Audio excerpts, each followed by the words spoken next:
One thing to know about your puppies, this age group, is you're about to come out of what's called like that first round of socialization, but you're also you're going to enter the next round of socialization a lot faster. At about 18 months, our puppies go through a whole nother set of the need for socialization. 18 to 24 months, right? So it's like having a toddler. Suddenly at 3 years old, they're shy again, right? And now they're hiding behind mom and dad. Puppies go through that as well, where something that they were never afraid of before is terrifying to them, right? So you have to make sure you're staying in that socialization phase until they're about 3 years old. And whatever socializing and behavior they kind of develop at that 18-month-old stage is what's going to imprint on them for their adulthood. So it'll be a lot harder to break bad habits and overcome those fears once they have that new set of fear, right? So you want to constantly be socializing, especially with Albert. Pit bulls and German Shepherds, Belgians, they're even more susceptible to that second stage.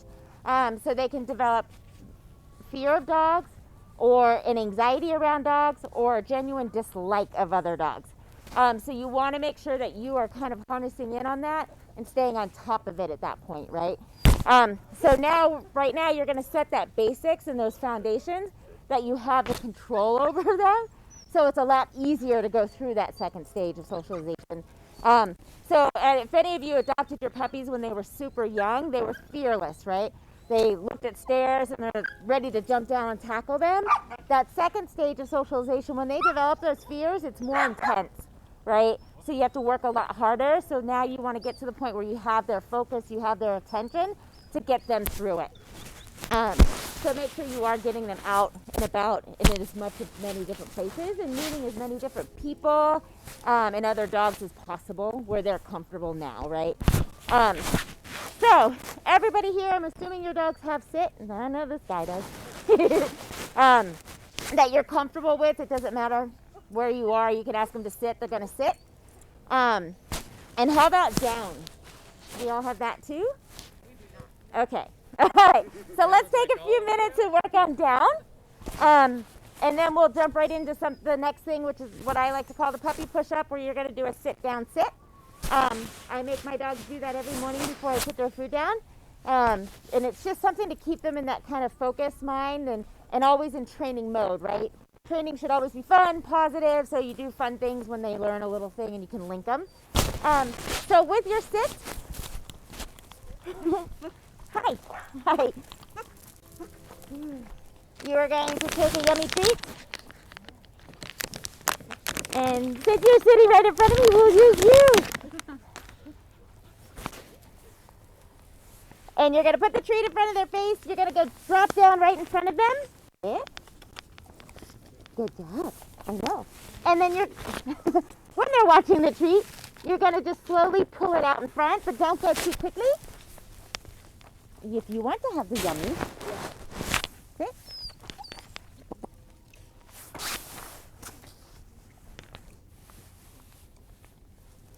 Less interested in the treat. You have something that he loves.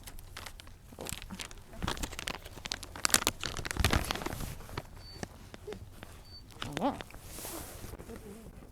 Good job.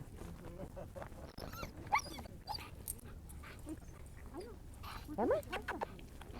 Nope. We're trying to walk. We're almost there. Good.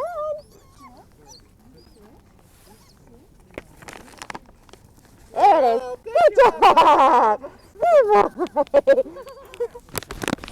So when you're first working on it and you're starting to lure them down, don't call it down until they're down on the floor and you let them eat the treat, then say good down, right? And then later on you can give it the name, but until they understand the command, the name means nothing, so it's not going to work in your favor, right? Yeah. Oh, that's a good boy. That's a good boy. Best friend now. So don't go too far out. Okay. When you're going for the down, you're basically going to bring her chin down to her chest. Good girl. If you go too far out, they might feel they have to get up and move, Okay. right? Okay. Can I see it? Sit. This is a good boy. Come on.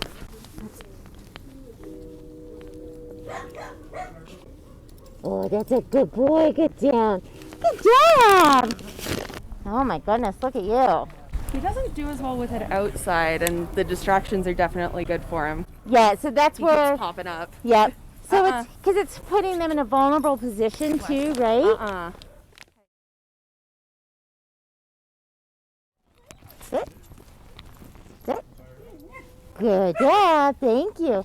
And it's consistency. Yeah. All the time. Yeah.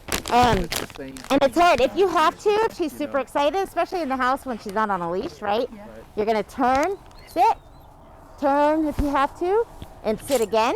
Oh, no. My dog, I've only ever had one that was a really bad jumper. And I didn't realize how bad of a jumper he was until a friend of mine came over. And he leapt off the ground and he came down on top of her head. And I was like, oh, we need to fix this.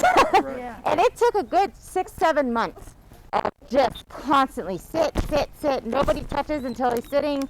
Right. And then now he greets people by sitting at their feet. Oh. But it was a long time. It was not a quick fix to overcome that jumping. You can see when they're about to lose control and go into a jump so that you can reissue the sit, right? That sit. Sit. There's like a flicker in their eye. Good girl, sit. Good girl. And it is consistency, consistency, and consistency.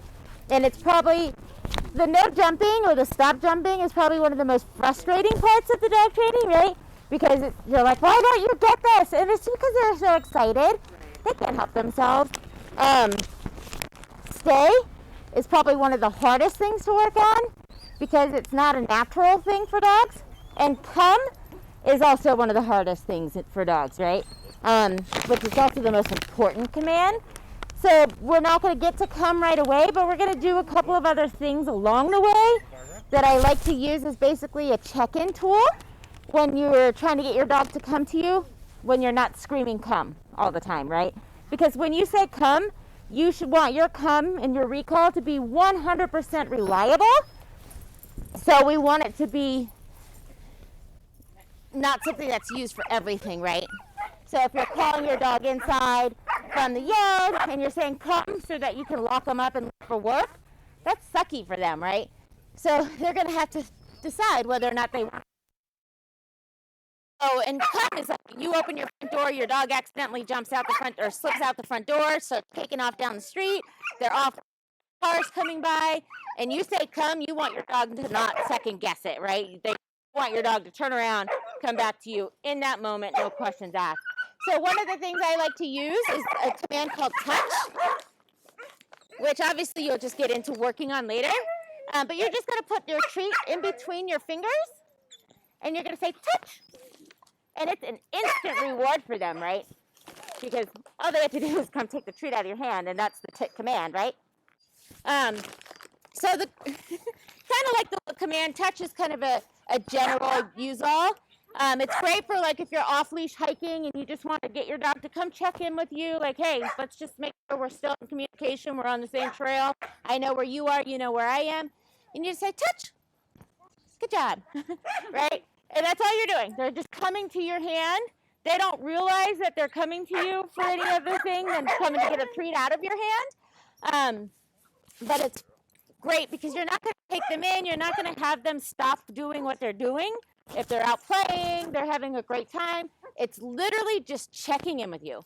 And it's taking them away from whatever they're doing, coming to you. They're getting a reward, then they're released back. But it's going to be a lot easier to get that recall and that come when they're already used to coming back to you and getting yummies, right? Touch can be used to, it's used at the beginning stages of like therapy dog training, guide dog training. They use a sticky pad, right? And they have them touching the sticky pad, and then they can move the sticky pad over to the light switches. They can move the sticky pad over to the refrigerator, whatever it is that they want to go on to, which you can also do later on. But for me, personally, I just use it as a check-in tool, getting your dog to come back to you without ruining the fun and without it being an official recall. Right? So when your dog is jumping, don't use down to ask your dog not to jump. If down is your command for laying down, right? They can't differentiate that one word means two different things, and one word means one word for them, right? One command. So if you want to use down for lay down and your dog is jumping, use off, right? As your command. And that's everyone in the household. You have to be super, super consistent with everyone using the same word for each and every command that you're going to be teaching your dog so that we don't confuse them, right? So if one person is saying down, another person saying off, another person is saying something else, I don't know what other word can be for jumping off, get off, whatever, your dog is not going to know what is expected, right? And so now it's going to be a lot harder to get it down when you ask for a down. It's going to be a lot harder to get them to stop jumping with off or off the furniture, right? So you have to pick your words wisely as a family, something that's going to naturally roll off of your tongue for whatever it is, right? So just be mindful of that. And I know I personally catch myself doing it all the time because we have an extensive vocabulary. And we understand that one word can have different meanings. So try to be really cautious of that in your mind when you catch yourself. So if your dog's jumping on you and you're saying down, down, down, down, down, and you know you catch yourself saying it, stop for a minute, go back, and then say off, and then reward it when they stop too, right? And that is the other thing. When your dog's doing a behavior that you don't like, and you ask them to stop doing it, and they stop, reward the stopping, right? So always reward them for stopping the behavior so that they understand, oh, it's a good thing when I'm not doing that, right?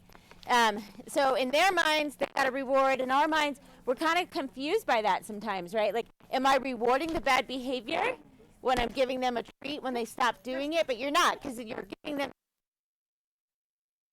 doing the behavior. So whenever they stop doing the behavior, hopefully they're in a sit or something like that. That's the behavior you're actually rewarding.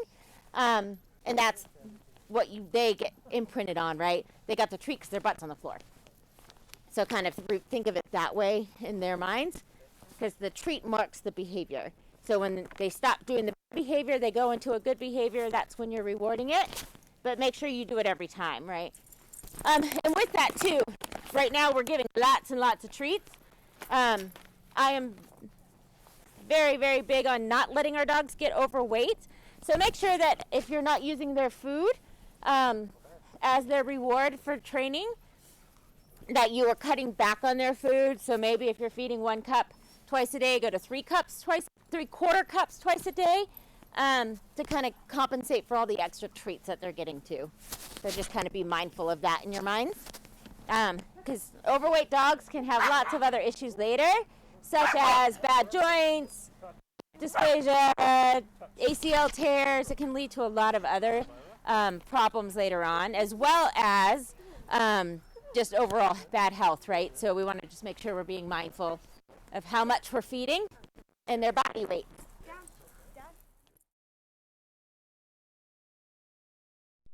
Right? Because we are teaching them social behaviors and social cues, and also to be mindful of us. So our natural instinct is when they're getting rough is to want to yank on the leash, tighten up on the leash, and kind of sit them in tight. And that's just teaching them that they should be afraid, right? So you want to always be in a soft, relaxed leash and call them back to you and say, if she's snapping at another dog, say, turn around and walk away, but don't snatch the leash. Don't tighten the leash on her. You want to always say soft leash with your dogs.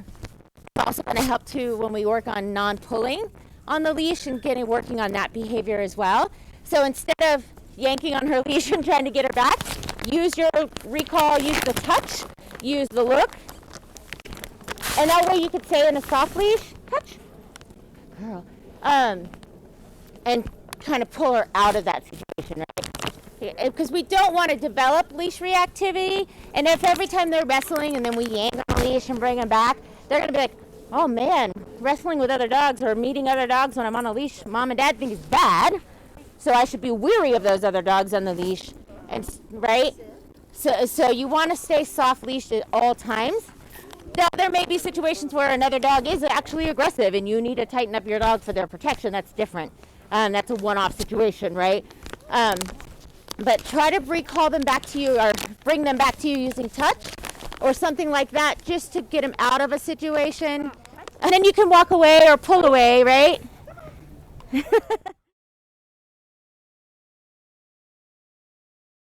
So the puppy push-up is, are you going to demonstrate?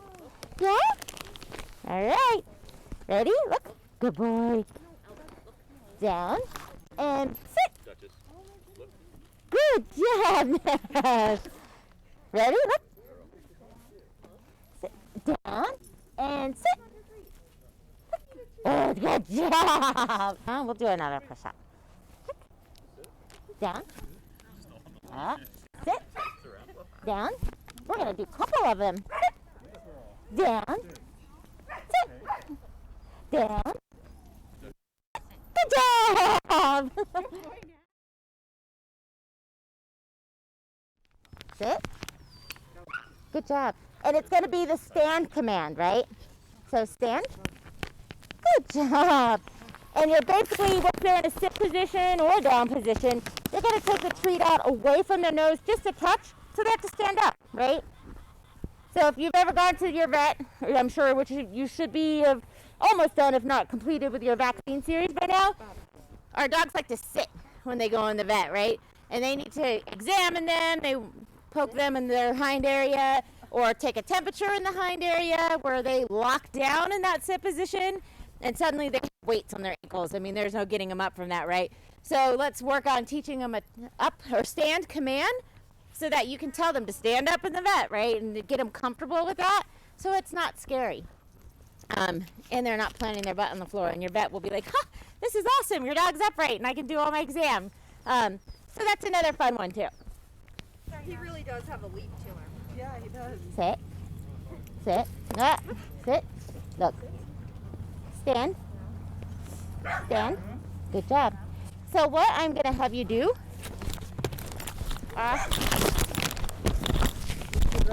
we are going to do it on the front. Here. That's going to give you a whole lot more control. Okay.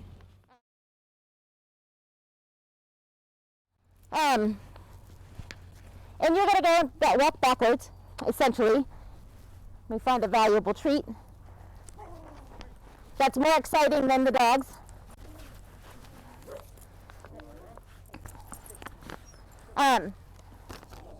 And you are going to walk backwards with the treats in front of your puppy. Once your puppy knows what you have, right?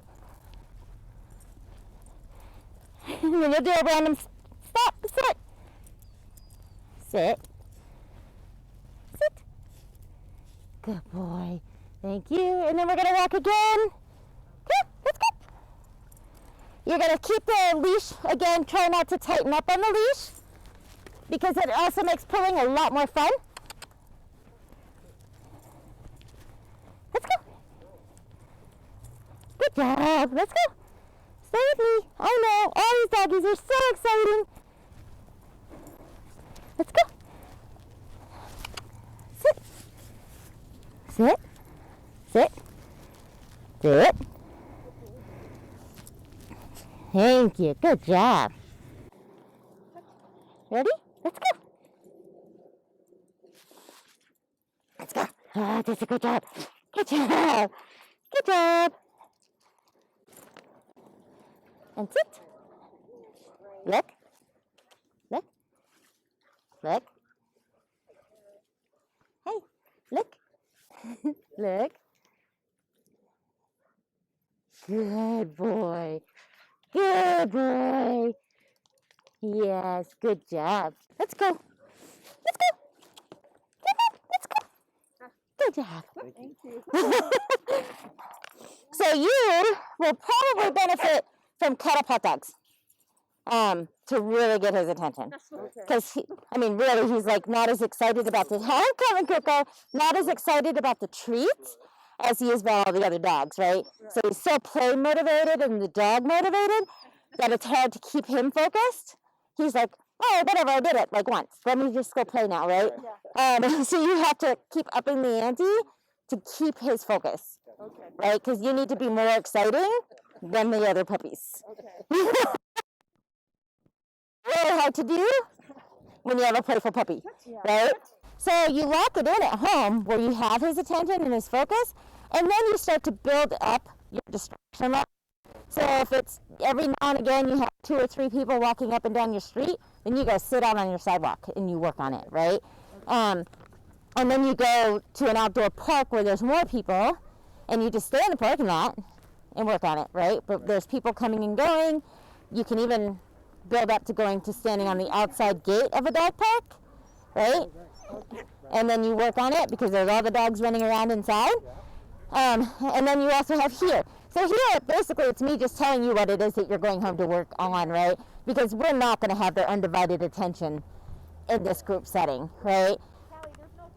So this is really like they get the socialization. You can work on it here, and you try to work on it here, but you're not going to have their focus for an hour to keep doing all of this, right? So then you take it home, and then you start building up your distractions. But you need to build up your distractions so that when you are ever in a group setting, say you go out for a Sunday hike over the summer, and you go to a trail that's not usually popular, and then suddenly it's just jam-packed with people and their dogs, all of this should now be like, whatever, I got it, right? And they're going to stay next to you, they're going to stay in close, they're going to touch when you ask them to touch, and they're going to look at you instead of trying to run off and wrestle with all the dogs in the parking lot before you even get to the trail, right? So work on it at home, because then it's solid, that you have an understanding of what you expect. And then you start building up the distractions, and go slowly with building up those distractions, especially on the commands that are harder for him to focus with, right? But this part where I would start on any of the training is changing your treats. That's usually the best place to start, and just upping the ante on the value of the reward you're offering, right? So kind of keep building on what you need to, so that like when we go to the recall, get something that's just $1 million prize, right? Because the recall is the one thing you don't want to have trouble with, and you want it to be rock solid. So like my dogs, you could buy in the grocery store that pre-cooked chicken. It's like in a bag, it's just grilled chicken, no flavor, comes frozen. I think you can find it thawed too at the store. You're not going to keep it at a job if you're not getting raises every year, right? You're eventually going to leave and find somewhere that's going to pay you more money, give you an upfront bonus, whatever. So you need to make sure that you're kind of sneaking in those treats with rewards later on, or every few times they do something. Because otherwise they're going to be like, I do this all the time, I get nothing for it, I don't enjoy doing it. Like, it really sucks for me to come back inside when you want to leave for work. So you've got to make sure you still pay them here and there, right? That should all kind of be a constant work in progress. Instead of yanking on the leash, try not to yank on their leashes unless you absolutely have to, because it's a life or death type situation. Try to come up with another alternative. Either turn around and start walking the opposite direction that you were going, walk backwards and offering them food. But we don't want to train using anything negative to ask for a positive, right? So we want to avoid anything that gives it a negative feeling. We don't want to train in fear, and we don't want to train in discomfort, because we want them to willingly do what we ask, right? So try not to yank and pull and all of that. So come up with a better way, go backwards, offer food, offer what they love, right? Up the ante, get the hot dogs, the steak, whatever you need to. But instead of yanking and pulling and dragging, right? Yeah, the sits for the jumping behavior, turning your back if you need to, and while you ask for the sit on the jumping behavior, to get the alternative to the jump, right? And then just remember, stay consistent. Hi, are you making some friends and having fun? Thank you very much. Thank you, guys.